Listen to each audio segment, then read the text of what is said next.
Hello, everyone. Thanks for joining us. Welcome to the Haaretz.com Zoom discussion. It's just past 9 p.m. In Israel, where our two excellent panelists are situated, and just past 2 p.m. over here in Washington, D.C., where I am. And I see that we already have in the comments people mentioning what time it is in other parts of the world, meaning that they joined us from really all corners. So again, it's great to have everyone. Thanks for joining us. Our conversation today will focus on how the two largest Jewish entities in the world today, the State of Israel and the American Jewish community, are being impacted by the big crisis situations of our time, whether it is the coronavirus pandemic, the global recession that this virus has caused, and the current era of political instability and tensions in America, in Israel, and really all over the world. My name is Amir Tibon. I'm the Haaretz correspondent here in Washington, D.C., and I'll be moderating the discussion today. And joining me from Israel for the conversation are Judy, Maltz, and Allison, Kaplan, Sommer, two seasoned reporters who have covered these issues, the U.S.-Israel relationship, the U.S. Jewish community, really for decades. And if you want to understand what's happening in this triangle that includes Israel, the Jewish diaspora, and American politics, you really have to be reading Judy and Allison, and listening to them discuss those issues today would be a good start. I just want to note that we are going to get questions through the chat throughout the discussion. So if you want to ask something, use the chat. We will be able to see it, and some of the questions will be picked up for discussion, not all of them. And if you're watching us, whether it's via Zoom or if you join through Facebook Live, you can also then open the Zoom link. We're happy to have you in either technological method. We're going to go for about an hour today, so a lot to discuss. And as I said, we will also answer questions. We're holding this conversation at a time when both Israel and the American Jewish community are dealing with crisis situations on multiple fronts. If the coronavirus and the economic situation that it has caused were not bad enough, came the wave of protests and riots and violence across the United States, and at the same time, the possibility of Israeli settlement annexation happening in just a few weeks and potentially leading to an outburst of violence in the West Bank. Or as I call all of this together, what a time to be alive and what a time to be a journalist. All of that will be part of our conversation today, and I want to start by asking Allison a little bit about the biggest news event of the past few days, the demonstrations, the protests, the riots, the police violence, everything that has really shocked the United States and the world in recent days. I mean, this has made headlines all over, but I want you, Allison, to try to discuss a little bit specifically what this massive wave of protest means for the American Jewish community. Hi, Amir. Yes, it is a very fun time to be a journalist in any corner of the world right now. It's the Chinese curse, right? Living in interesting times. Amen. So when you refer to the American Jewish community, the first question that comes to my mind is which American Jewish community? Because American society, America at large has been marked, has been divided by some of the most serious partisanship that it's experienced in its history, and it has a history of real partisanship. And the Jews have been no exception. Part of the Americanization of the Jewish people has been political partisanship. So let's start with the majority, I would say the vast majority, which are Democratic voting Jews who tend to lean to center left to extremely left liberal. And there is an inherent sympathy, I think, in this group for the Black Lives Matter movement, for the call for justice. I think that, like much of white America, maybe while it went through its periods of trying to deny or escape the severity of police violence against people of color in America, that this George Floyd video was something that that people couldn't ignore. It's kind of in the American Jewish DNA, you know, back from the 1960s and 70s. And although there's been some trials in this group, as more of the progressive camp challenges policies that have to do with Israel. I still do think that inherent sympathy is there, you know, if my social media feed is correct. I think that if we weren't in this period of pandemic, of the coronavirus, we would be seeing so much more mainstream Jewish organization mobilization in support of the movement.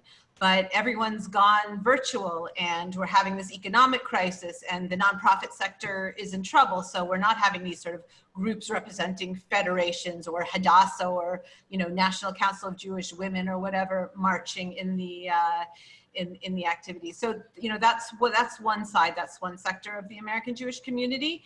And then we've got the part of the community, the minority, but a very strong, vocal, and important minority that has the ear of the White House, that believes that Donald Trump is good for Israel.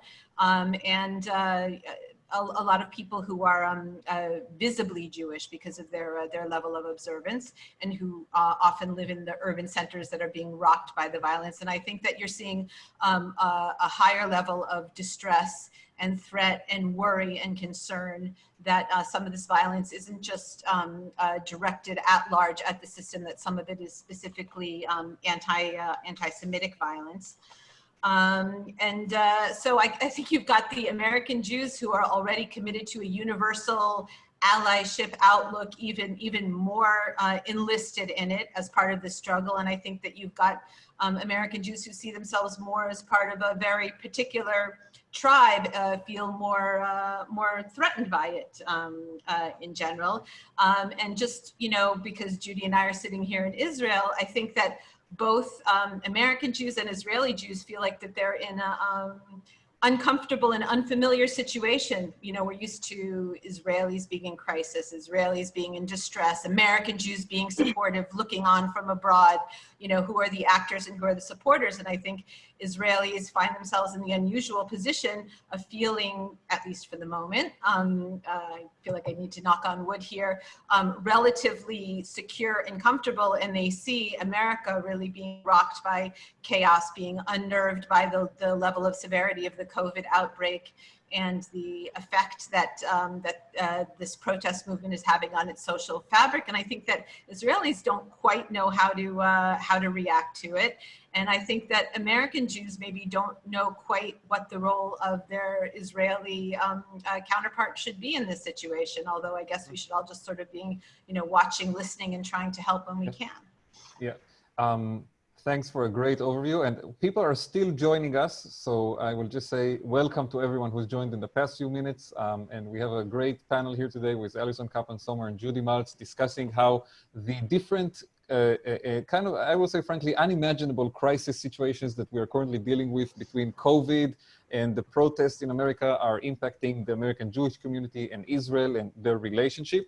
And Allison, thank you for this great talking about, you know, great explanation about how the protests are affecting it. I want to ask you, Judy, about the other crisis that we have been living with for the past few months. And actually, it seems in recent days that it was a little bit forgotten because we've been so busy talking about the protests and everything that Allison just discussed. And that's, of course, the virus. Up until a week ago, until the video came out from Minneapolis of George Floyd being killed by the police, COVID was pretty much the only thing on the agenda. And Allison mentioned something that I think is really interesting, which is that for a lot of Jewish organizations here in America, it's been a bit of a struggle to respond to the crisis of the last week, the protests, the violence, because they are all working virtually, because everything is shut down. And a lot of organizations are also struggling with the economic reality. And I want to ask you, Judy, as a reporter that has covered the American Jewish community for so many years and has seen so many ups and downs and crisis points, what is different about this specific crisis? What makes the COVID crisis different for the organized American Jewish community? So I don't think it's only the organized American Jewish community, it's lots of Jewish communities in Europe as well and around the world. And this goes back to what Allison was just saying, that this is a rare case, I believe, where Israel somehow seems like a safer place to be than other countries right now. And I'm talking about countries that are more affluent than Israel, that have a higher standard of living, and countries that, unlike Israel, are not constantly embroiled in military conflicts. So first, let's discuss a little what happened in some of the other Jewish communities. The first ones that come to mind that were really hard hit were the Jewish communities of Italy, France, England, and of course, New York. These were places where the number of Jews infected by the virus was disproportionately high compared with the general population, and so were the number of deaths in these communities. In fact, and this is something that actually really surprised me, this was even true of the tiny, very, very tiny Jewish community of Morocco. There are only about 1,500 Jews left in Morocco today, and yet about 15 Jews at the last count died of corona there. And this was obviously much, much higher than the national average in Morocco. In Britain, we have an estimated more than 450 Jews who have so far died of the virus, which is much higher rate than the general population there. We don't know the exact numbers in the United States, but some count late in April talked about 700 in New York City alone, and it's, I assume, higher than 1,000 today. Italy, we had the former head of the Jewish community there who died of corona. In France, a community of 400,000 Jews, we had between 1,500 and 2,000 who have died of this disease. And now you compare that with Israel, a country of 9 million, where as of the last count tonight, I think we're still under 300 deaths. I should probably add that things aren't looking as rosy at the moment as they were a few weeks ago. And there is talk now that maybe we're going through a second wave, but I don't want to go into that right now. But there are many reasons why Israel has fared better than these other places. Some people say it's because we have a relatively young population here. It was pretty easy to close down the country because we only have one international airport, only way to get in here from abroad, and we closed that down pretty early in the game. Also, we adopted social distancing restrictions pretty early on.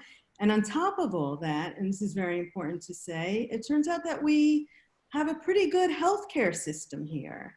In fact, I was surprised early on in the crisis. I was talking to some Israelis who lived in the UK, and they were telling me then that those who had second apartments in Israel had decided to come here and weather the storm here. And, you know, they also have socialized medicine there like we do here. But there was a feeling that the healthcare system in Israel is better than the British healthcare system. So I think, and this goes back to something Allison started talking about, another unusual thing here, why maybe Israel seems like a better place to be at the moment is, goes back to the whole concept of Jewish communal life and what is it all about. And in diaspora communities, Jewish communal life is very much about the gatherings. Gatherings at the synagogue, gatherings at the annual Jewish Film Festival, life cycle events, bar mitzvahs, bat mitzvahs, weddings, funerals, shiva, and you can't do anything like that today. Everything is by Zoom. And I haven't even mentioned maybe what was the most shocking thing, which is Jewish summer camps, which were all canceled, or most of them. A lot of them were canceled. I think probably all of them will be. And so basically, Jews in these countries don't really have places now where they can go around and be Jewish. And that's not the case in Israel because, you know, 80% of the people who live here are Jewish. We don't have to attend synagogue or send our kids to summer camps to feel Jewish communal life. It's here no matter what we want. Yeah, you wake up in the morning and you're Jewish in a sense. You're doing something Jewish, you speak Hebrew. Right. Allison, I want to connect to something that Judy mentioned. And, you know, she spoke about all the hardships that this virus, this situation has caused for Jewish communities here, you know, in the US and in general in the diaspora. And then if that was not bad enough, on top of it, there has also been a sense of a bit of a resurging anti-Semitism that is tied to the pandemic, that is tied to the virus. And we're seeing, you know, bits and pieces of it in different places, in some of the demonstrations that happened against the lockdowns and in other places. How serious do you think that is? How much should we be concerned about it? You know, there is always a debate about, you know, is there too much alarm around it in the Jewish community or too little? How do you see those developments? Well, Amir, when you're a hammer, everything looks like a nail. And so I guess if you're an anti-Semite and something's going really wrong with the world, you're going to develop an anti-Semitic conspiracy theory to explain it, right? I've never been one, so I don't, but it makes sense. So yeah, there has been different levels, I would say, of anti-Semitic responses to the pandemic.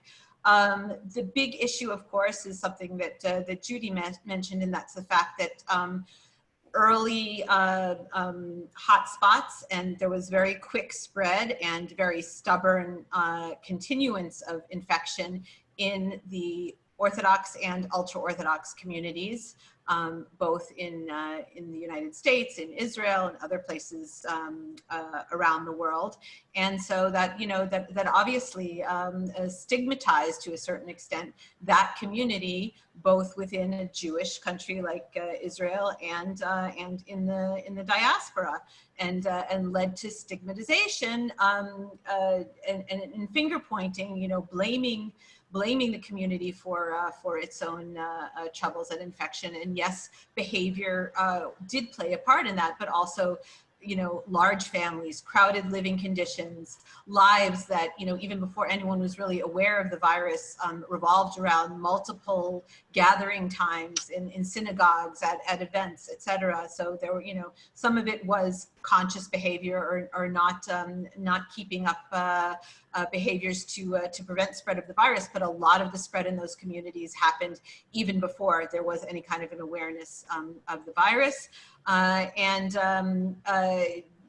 It's interesting to compare and contrast again Israel and the United States, because in Israel it was, you know, these very heavily ultra-Orthodox spots like in Jerusalem and Bnei Brak. The authorities, in order to control the spread of the virus, could take some very harsh measures, shutting down streets, not just locking down synagogues, but they were welding the doors of the synagogues because they were afraid if they just locked them that people would cut the locks.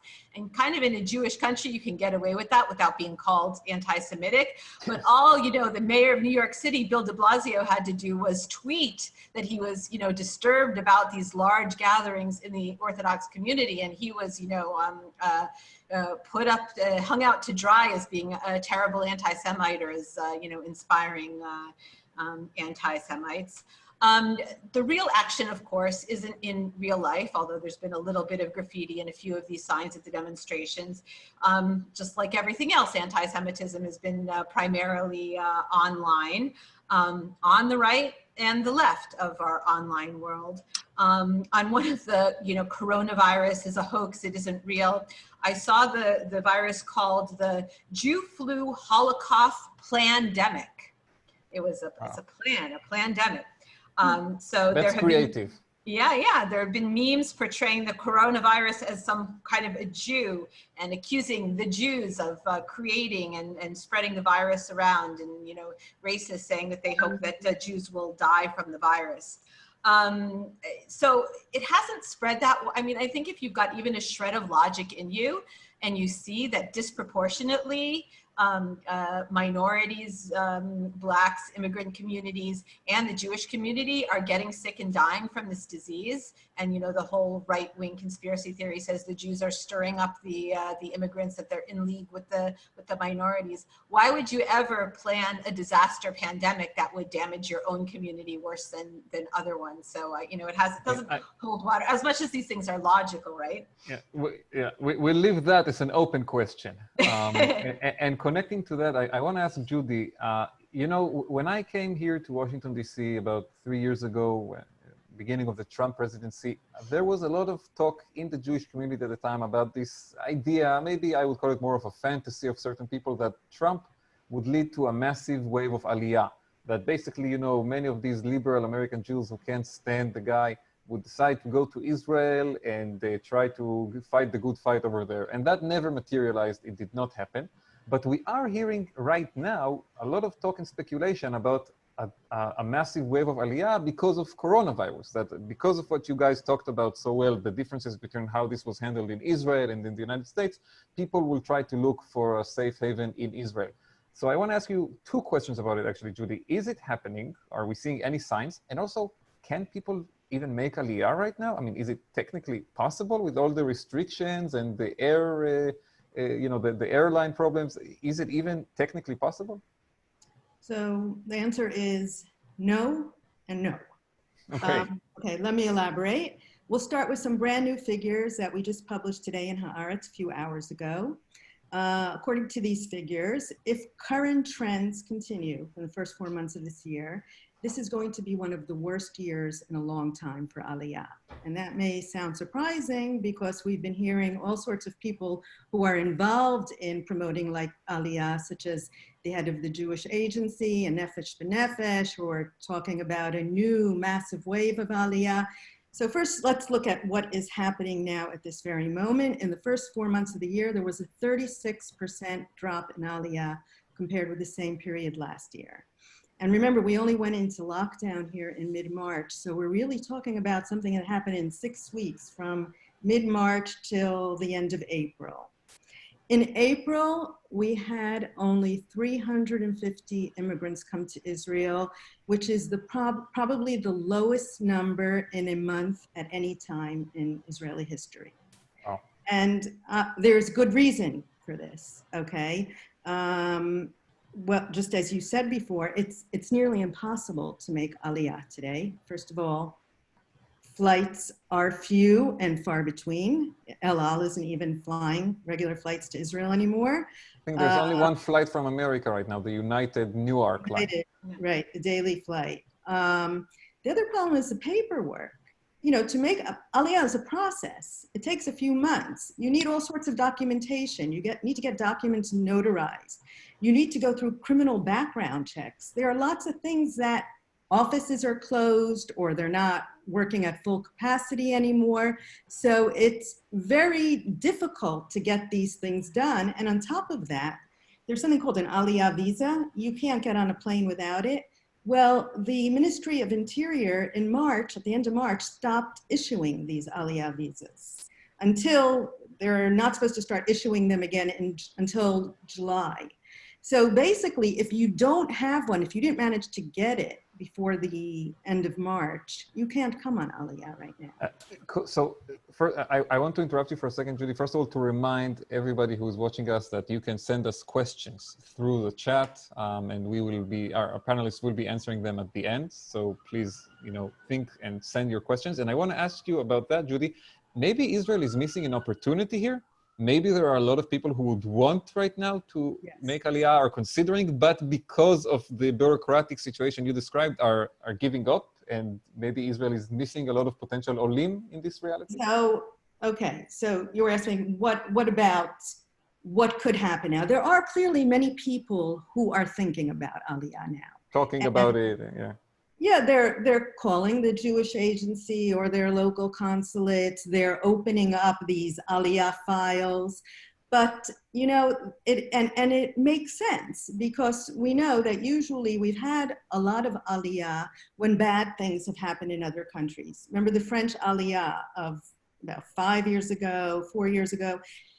It was huge, right? And what predated it? There were many anti-Semitic incidents in France, and the economy was in very bad shape there.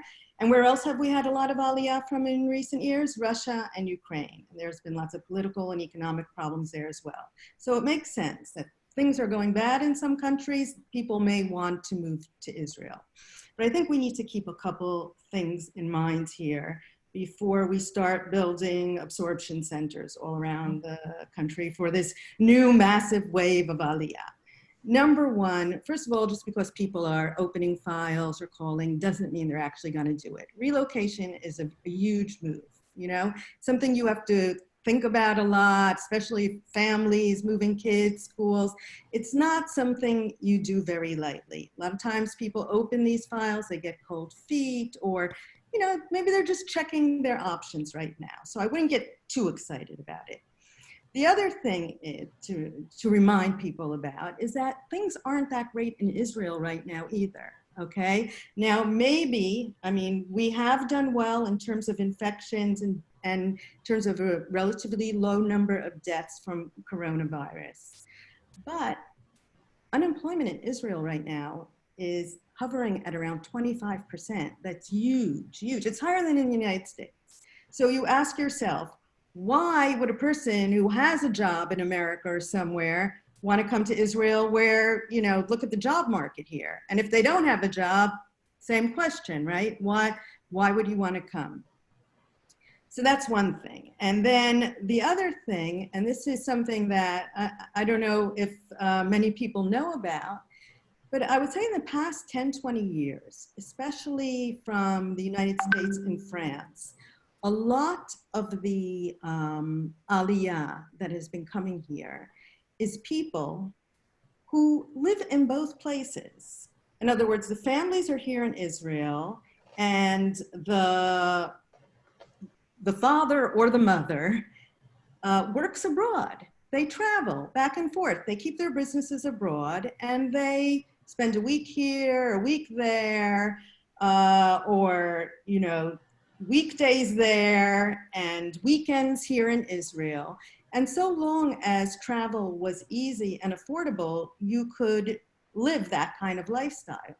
But now it's different. Very different. And many of these people got stuck abroad for months and didn't see their family. So, you know, if these are the sort of people who are planning on Aliyah, they're going to have to think, you know, very hard about whether this is the type of lifestyle they want. Mm-hmm. But there is one group I think will be coming, and we're going to see a lot of them, because for them it's a win-win situation, and that's retirees, especially retirees who have children in Israel. They don't have to worry about jobs. They can live off their Social Security, right? And healthcare is much more affordable here. We have a better healthcare, more affordable than the United States, and maybe better than countries like England where it's socialized. So I do think we will see a lot of retirees coming here now. Interesting. The next question I actually want to present to both of you. The question is, where is it safer to be a Jew in this crazy world of 2020? With everything that's going on, calculate everything into the picture. Israel or the United States? Allison, you go first. Well, there's all kinds of safe, right? I mean, physically safer. I think there's always been an assumption that you're physically safer in the United States, even though not necessarily based on crime rates, which are often lower in Israel than where many Jews live in the United States. And you've got the issue of guns, you know, the gun violence, etc. But it's kind of hard to compete with having, you know, some sort of mini war every few years and running to the bomb shelters and missiles point at you. That sort of doesn't, you know, inspire a feeling of safety, waves of terror, etc. So I definitely think that, you know, there's been that feeling that it's safer. And I have to say, COVID has really changed the situation. When you think about health, when you think about living in a country that has universal health care, when you think about the leaders of the two countries at one time, and you think about one leader that really, you know, whatever other issues that you have with Bibi Netanyahu, made priority number one, saving lives and protecting lives. And it was not a public debate here what's more important, the economy or people's health. I mean, it wasn't a question. You know, sort of, you know, you can call it what you want. You can call it the history of Jews in Israel. You can call it it Jewish values, whatever you want, but I did not see the same kind of debate of, you know, economic stock market versus life saving here than there. So, you know, it's not just, you know, where are you safer as a Jew, I guess, where are you safer as a human being? And therefore, you know, it's really sort of changed the calculus. You know, sort of touching on Judy's point, I think that people who already had in immigration, right, there's a pull factor and a push factor. I think people who already had the pull factor and affinity to Israel, maybe Israelis who moved to the United States because they could make money or they were tired of wars, etc. Those are the people now that they're having a push away because they feel like some things are safer in Israel would consider that move. But others, I would say, you know, established American Jews who, despite what's going on there, you know, despite the health crisis, despite the social unrest, when it's still your country, your language, your family there for generations and generations, I still think, you know, all things considered, for people for whom Israel is definitely a foreign culture, a country, and with a foreign language, etc., the familiar, no matter how maybe precarious it feels at the moment, still does feel safer. Mm-hmm. I see we still have new people joining, so it's a great opportunity to remind everyone, if you're not subscribed, obviously to subscribe to Haaretz.com and to follow and to do, you know, writer alerts for Judy and Allison, so you can, if you're interested in these issues we're discussing today, so you can get their articles, you know, right when they come out of the oven, you'll be the first to read them. And the same question that Allison just answered, Judy, what do you say? Where is it safer to be a Jew right now, in Israel or in America? Tough one, I know. If you ask me at this very moment, I feel safer right here in Israel. But I think if you ask me in 3 weeks from now, assuming this annexation plan, Bibi follows through with it, I am not sure I will feel safe. I am not sure other parents who have children serving in the army are going to be feeling very safe. So it really depends on what point in time you're asking that question. It's a good reminder of how crazy the news cycle is.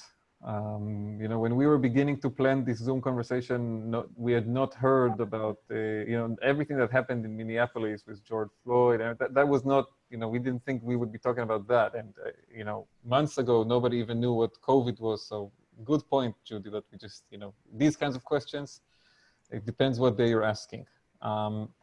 And Judy, you also had a really interesting story this week that examined how the COVID crisis has impacted Birthright, which for years used to be the main avenue through which young American Jews experienced Israel. And then also you looked at the growing appeal of gap years in Israel for young American Jews at this unusual moment.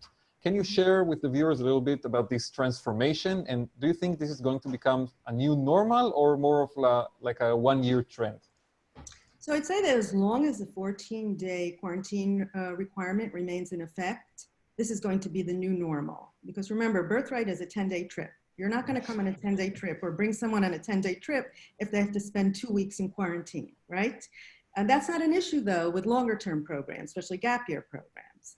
And I think gap year programs in Israel, not only in Israel, are attractive today. All over the world they are, because we have a problem that in universities, take the United States, I'm not telling you anything new, that it's not clear whether campuses are going to open in the fall or even in the spring. And in America, experiencing campus life is part of what you pay for, and you pay a lot. I mean, I don't see parents paying $50,000 a year in tuition to have their kids lying in their bedroom all day taking classes on Zoom. So if they have another option which allows them some more experience and socializing, maybe learning a new language, that's going to look like a much more attractive alternative. So I think that's why we're seeing a lot of interest now in these gap year programs in Israel. And obviously this is all based on the assumption that things will stay good in Israel, that we're not going to have another wave of the corona, because if we do, then who knows? You're going to have everything shut down again like it was before. Yeah. Mm-hmm. Switching to a different topic, because we are, you know, time is moving, and we have also other interesting issues to talk about. I want us to speak a little bit about the 2020 US election and where Israel and the American Jewish community fit into it. Of course, just big issues just as well. Allison, I guess the first question is, you know, for several years now, we've been hearing from people in the Republican Party and in the Republican Jewish coalition that everything that Trump has done with regards to Israel, the embassy, the Iran deal pullout, recognizing the settlements, saying that they're not illegal by international law, and we still maybe have the best ahead of us with the annexation, will move Jewish votes in his direction and maybe help him in states like Florida, Pennsylvania. Do you buy it? Well, this is something that they've been trying to accomplish for decades. I mean, I can't even remember a presidential election in which the Republicans don't point to what they consider, you know, a superior position on Israel and say, well, that's the reason why Jews should vote for this presidential candidate.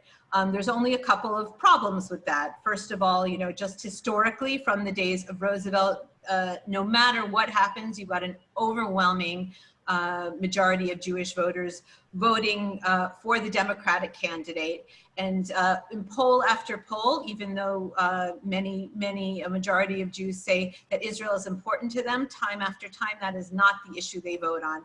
All politics is local, and you know, burning issues like the U.S. economy, like social issues like abortion and LGBT rights, just, you know, really they that comes first. That comes first ahead of foreign policy, even when it's foreign policy regarding a country that you care so much about.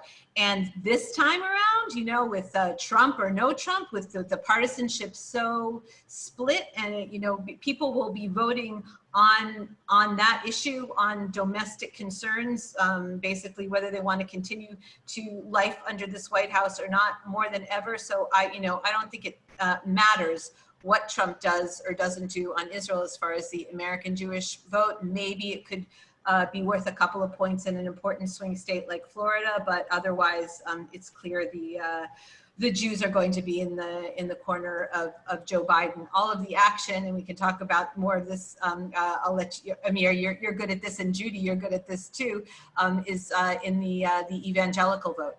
And I think that what happens or doesn't happen regarding the Trump-Netanyahu annexation dilemma is going to ride far more on how Trump believes it will affect his standing with the evangelical voters than it will with Jewish voters. Judy, do you agree?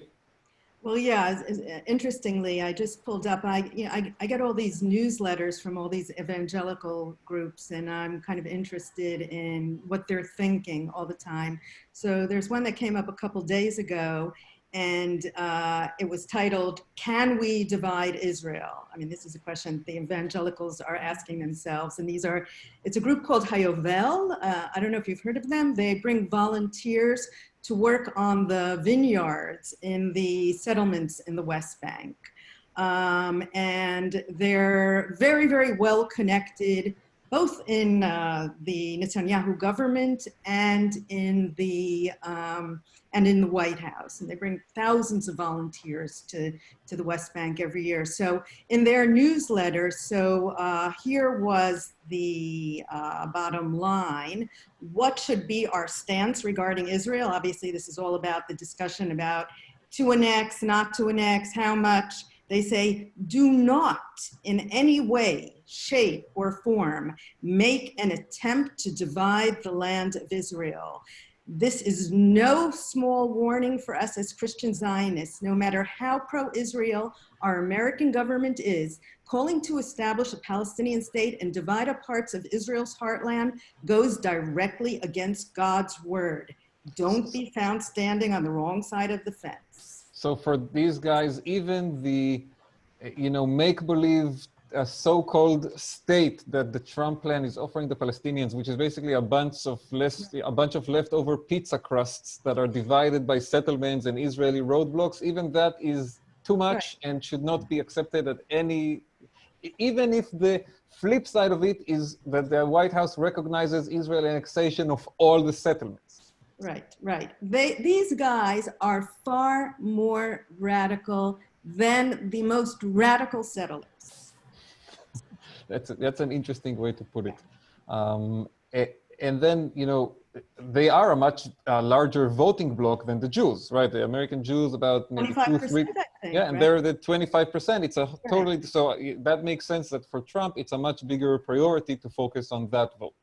Right. But the Jewish vote does matter in some places, right, Allison? You do have certain places where it does make a difference and where it is worth fighting for a little bit. A little bit, but again, you know, if you're comparing the Jews and the evangelicals, there's just no comparison. The evangelical vote is Trump's base.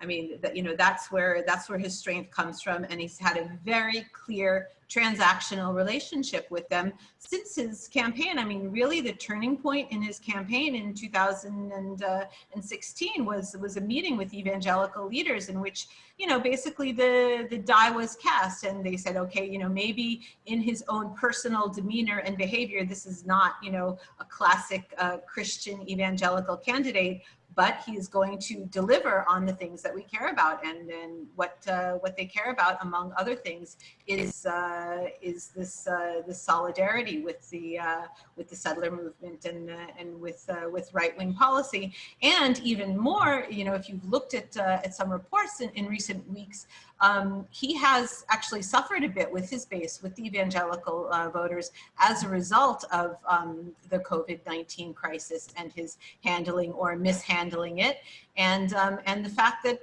you know, this unrest is also happening under his watch. So his numbers have actually visibly sunk in the evangelical community, and if he believes that this annexation is going to help him regain that standing, then I think that that it's more likely than not that he will flash that green light at Bibi Netanyahu and Benny Gantz and allow it to go ahead. Allow, or maybe even push for it. So we understand where annexation has an impact with the evangelical voters.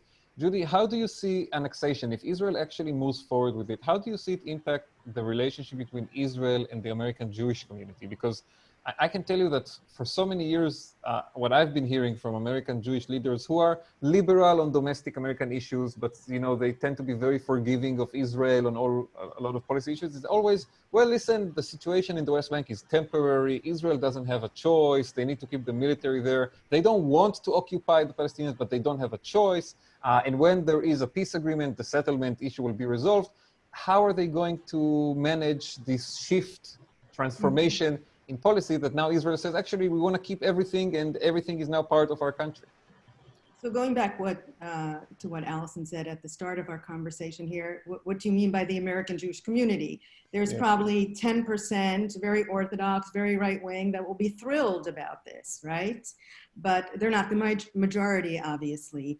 What will the majority do? It's very difficult for me to really figure it out, how they will respond. Will they just say, we've had it, this is it, there's no more hope for Israel, let's just move away and deal with other things, deal with America, deal with domestic politics here? Or, I don't know, maybe they will start protesting outside Israeli consulates, embassies. I don't know, it's hard to say, you know? It's really hard to predict these things right now. But it does go against pretty much everything that the organized, let's say the mainstream Jewish community has been telling itself about this issue, right? I mean, the talking points have always been but it's that, temporary, right? Yeah, and now annexation is going to completely destroy that argument. Although some people will say, well, even annexation can be temporary because you can always go backwards. It's, you know. You can unannex. Right. Yeah. Okay, interesting. And then there is also a generational split on these issues. Absolutely, for sure. And, you know, kind of another interesting side symptom of the COVID crisis is that we don't have campuses right now. So can you imagine if we had students on campus? I think, you know, we might be seeing a lot of organization around the annexation issue and sort of a lot of deployment of, you know, if not now, and other activists. I have to say that, you know, we have in the mainstream community, there's sort of a resounding silence on annexation. You know, yes. the clear left wing, you know, on the record, clearly on the left, they're being very vocal about pushing against annexation. But you know, there's been an amazing silence from AIPAC, and you know, we know that there's not going to be a policy conference next year, so you know that might get them off the hook a little bit. But some of the organizations that purport to represent kind of, you know, either a consensus or, you know, a plurality of American Jews, they kind of don't know where to turn on this one. They, you know, aren't saying anything. But I think we, you know, definitely have a generational divide on this, and it's a generational divide that's growing. You know, that began, I think, in the Lebanon era of, you know, we have now a generation of American Jews that, you know, 1967 quote unquote glory days are, you know, that's the stuff of their parents and their grandparents, and all they know is an Israel that behaves in a way that they feel negates or clashes with their, you know, liberal, left-wing, democratic values and equality, and there's no way to get around that. Judy, Allison mentioned the fact that AIPAC canceled their conference for 2021. It was supposed to happen, I think, in March next year, and they decided way ahead of time. Just I think last week they announced that they're canceling it, and maybe they will do something virtual. You know, I thought it was interesting because the AIPAC conference of this year, of March you were there, 2020, yeah. I was there. I did not get COVID over there, but you know, that was the first time I think that people in the Jewish community began to realize how serious COVID is, because 18,000 people, the vast majority of them Jews from America, some from Israel, went to this conference, and suddenly the updates from AIPAC began to come out that people are sick, that people that were sick, you know, were in the conference. And I think it was the moment everyone realized it was serious. So I guess my question to you is the AIPAC cancellation of next year the moment that we realize COVID is going to continue to append Jewish life for much longer time than we maybe originally expected? It definitely sounds like that. And we were talking about Birthright before, and Birthright is announcing on its website that they're planning to restart trips in August. And I don't believe that. And especially when you say AIPAC is not even going to hold their conference in March, I really can't see, you know, how Birthright is going to start trips again. And after what Allison said about the generational divide, I'm thinking, who's going to even want to come, right? Interesting. All right. We promised that we are going to start getting at some point to questions from our viewers, and we have a lot of them. A lot of people sent in smart and interesting questions, and I apologize in advance that we are not going to be able to get to all of them, just because we don't want to stay here for 3 hours today. But we do have some great questions, and I want to start, since we spoke just now about COVID and the future, you know, looking forward, how will Israel's restrictions on people entering the countries influence the relationship with the diaspora? Allison, you want to take a stab at this? I mean, you know, for people for whom the whole concept of peoplehood, who are very attached, you know, personally, professionally, we've got people who have children, parents, grandparents in Israel and the United States on both sides who are used to going back and forth multiple times a year. And then you've got organizations whose, you know, their very reason for being is promoting a connection between Israel and the United States. They're kind of the connective tissue of peoplehood. And so, you know, if you don't want to be over dramatic about, you know, a family being ripped asunder, but you know, this is kind of a family that's in this enforced period of separation, and you know, is busy, you know, dealing with its own problems and not relating one to the other. So the question is, you know, how long will it last? What kind of long-term effects will that have? And you know, you can't ignore the economic side of it, in that, you know, the entire nonprofit sector in America is collapsing, and so much of the U.S. Israel relationship is based on NGOs on the right and on the left. And in this kind of financial crisis, there's going to have to be a big reassessment, I think, of the relationship and how to continue with less money and less dollars to spend going back and forth, and American dollars needing to stay within the American Jewish community in order to rebuild and take care of their own communities in a time of crisis. Mm-hmm. And then I want to ask you, Judy, another question that we have from our viewers. How do you think the American Jewish community will be able to emerge from this crisis in terms of, synagogues, schools? How much of that infrastructure is going to perhaps go away and maybe never come back? Again, like many questions that deal with this pandemic, it's going to depend on how soon there's a vaccine or some sort of cure. If that happens soon, then I don't really see a major crisis. If this is going to take a long time and people aren't able to attend synagogue and they're going to say, I don't want to pay my dues and I don't have money for dues.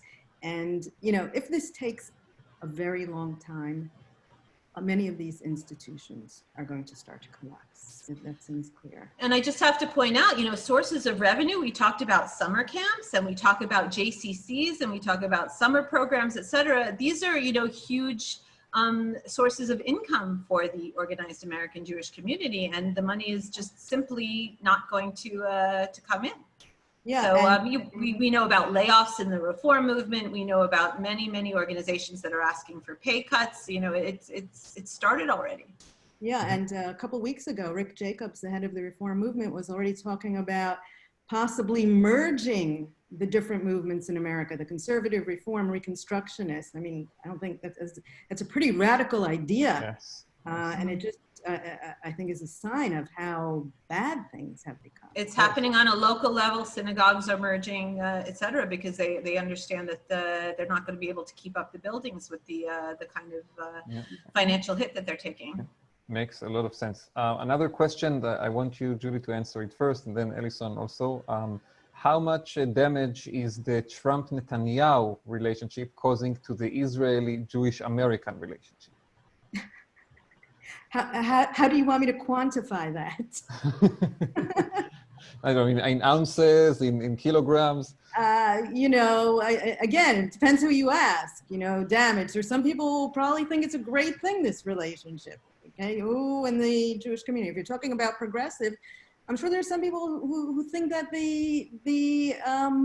that the damage is you can't go back to where we were before the Trump-Netanyahu alliance. There's just been so much damage and so much bad blood now between progressive Jewish Americans and the Netanyahu-Trump alliance that, I don't know what could save the relationship maybe, but again, it depends which American Jews you're talking to. Good. That's a good point. For young Americans for whom Trump is the villain and for whom Netanyahu is Trump's ally, BFF, et cetera, they make that connection from Trump to Netanyahu to Israel, and it's definitely pushing them away, and not only young ones. I'll quote you, Amir. Would you like me to quote you to yourself? I believe Amir Tibon said in a previous Zoom session that 3 years of the Trump White House and the Trump-Netanyahu bromance has done more damage to Israel's relationship with American Jewry than 50 years of occupation. Did I get that quote right? Yes. And yes. I mean, this is kind of like an anecdotal view of what I see, going to synagogues here, talking to people in the community. You just sense that people who for many years defended Israel, supported Israel, fought for Israel within the liberal enclaves where they live and work and talk politics, suddenly, not because of the occupation, not because of settlements, because of Israel standing with Trump, supposedly could not do it anymore. That's interesting.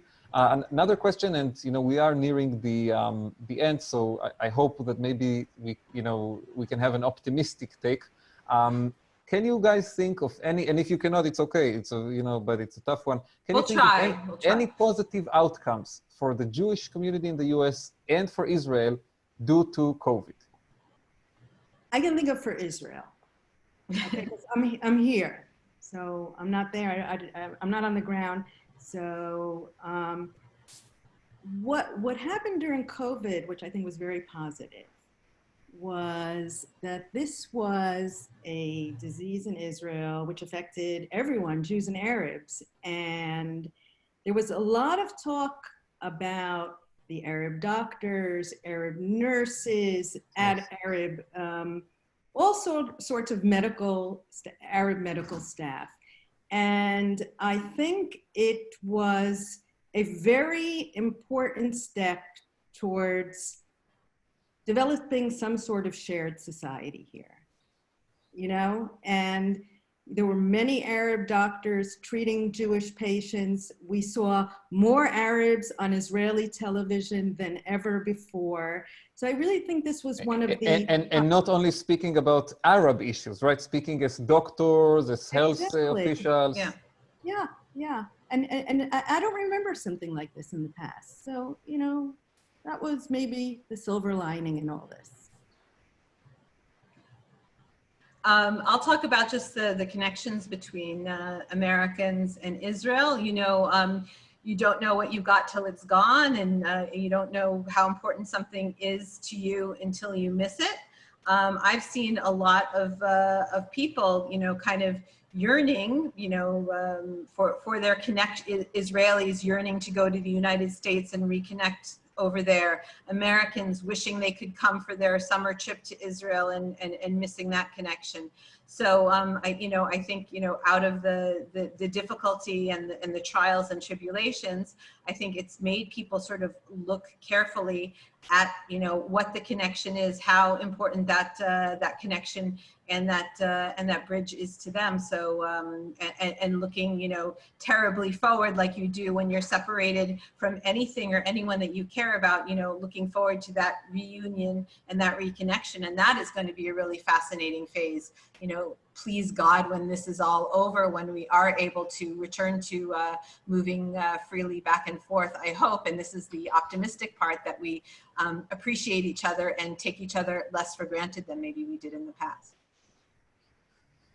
I love both of these points, honestly. And, you know, and I can say, you know, relate quickly to what Judy talked about. My younger brother is a young doctor in the very first steps of his work as a medical doctor in Israel, working in a hospital in Jerusalem. And he worked in the COVID department, actually, throughout a lot of the crisis. And I heard from him exactly what Judy talked about, that in the hospital, a lot of these tensions, a lot of these problems that we have in Israel all the time, that's where it kind of takes a step back. It's not important anymore, and people work together, Jews and Arabs, and really all the different parts of Israeli society.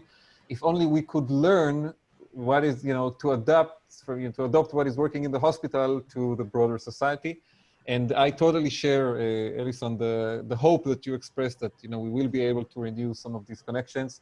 Just because, you know, I've given so many tips during my 3 years here so far to American Jewish friends about places to go in Israel and restaurants and trips, and I want them to use it. It's going to be very frustrating. Some people were planning to travel this summer and had to cancel. So on that optimistic note, we are going to wrap up the conversation. I want to thank, first of all, Judy and Allison for excellent analysis and bringing us a lot of interesting information. Thank you for sharing all of that with the viewers. I want to thank all of the team at Haaretz.com that made this possible today. It was just fun to do it. And last but not least, of course, to thank everyone who watched us, joining from all corners of the world, as at least the questions in the chat indicate. Don't forget to subscribe to Haaretz.com and to get writer alerts for Judy and Allison so you can continue to get updates. And, you know, wait patiently for the next Haaretz.com Zoom conversation because more is coming. Thank you and stay safe and have a wonderful day wherever you are.